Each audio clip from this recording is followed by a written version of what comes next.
Я еще не видел никого, который бы так вот прям вот оставил наркотики и вышел с этого. Да, были такие субъекты, которые 5 лет не употребляли, 6 лет не употребляли, но они возвращались обязательно к употреблению. Слова нарколога, подкрепленные опытом, заставляют задуматься многих в зале. Мадина Буружева, будучи психологом, не раз задавалась вопросом, как и почему молодежь прибегает к наркотикам, и делает собственный вывод. Наркозависимый уверен, попробовав психотропные вещества один раз, он сможет остановиться. То, что это самообман, убедилась на жизненном примере. Человек, который раз попробовал, по-любому туда вернется. У нас был сосед, и ему пришлось лечиться принудительно.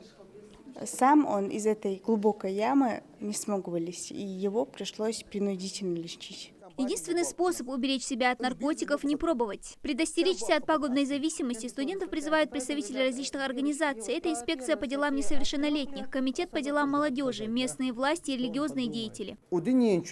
Азкорт бог бежал хамажи, молож, тухош, узыш ханожу, сага, молдед маден, قيمة دينا.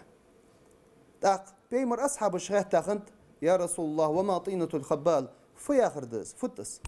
Пеймар янт алейхи салату вассалам, усарату ахлин нар, цежужотин ахлой, богу, тарих аухужу, селиестан моллигер.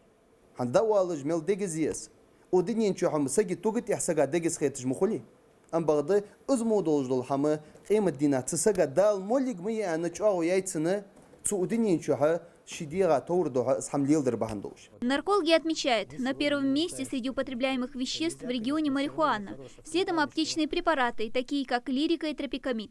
На последнем месте героин. На сегодняшний день на учете в Республиканском психоневрологическом и наркологическом диспансере стоят 1568 человек. По сравнению с прошлым годом цифра выросла на 1,5%. Ситуация, конечно, у нас в республике не совсем хорошая по употреблению наркотических препаратов. Но сказать, что катастрофическое нельзя, конечно, но все равно нехорошее в том плане, что наркотики уже, наркомания молодеет, все более молодые ребята начинают употреблять наркотики, и что вот печально, в войне печально, и лица женского пола тоже начали приобщаться к наркотикам, особенно к аптечным препаратам. Все круги так называемого наркоманского ада хорошо изучил Саид Калоев. Как представитель комитета молодежи, его ведомство часто проводит такого рода профилактические беседы со школьниками и студентами. Теперь мы начали в своих акциях брать в пример человека, который прошел путь наркомана, скажем так, от лирики до героина, и уже в присутствии его, уже с искренними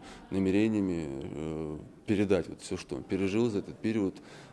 Пытаемся их как-то сводить со студентами, со школьниками. Самая частая причина, по словам самих наркозависимых, почему они начали употреблять запрещенные вещества – плохая компания. Если в твоей компании появится наркоман, то огромный процент, что ты тоже попробуешь когда-нибудь. А попробуешь – это уже наркоман, это уже зависимость. За всю работу, что мы работаем с наркоманами, с теми, кто прошли через реабилитацию, которые по полгода находились в реабилитационных центрах, по 50 тысяч оплачивая их родителями за 1 месяц, но все-таки выйдя оттуда через некоторое время, может через полгода, через год, они опять начинают употреблять наркотики.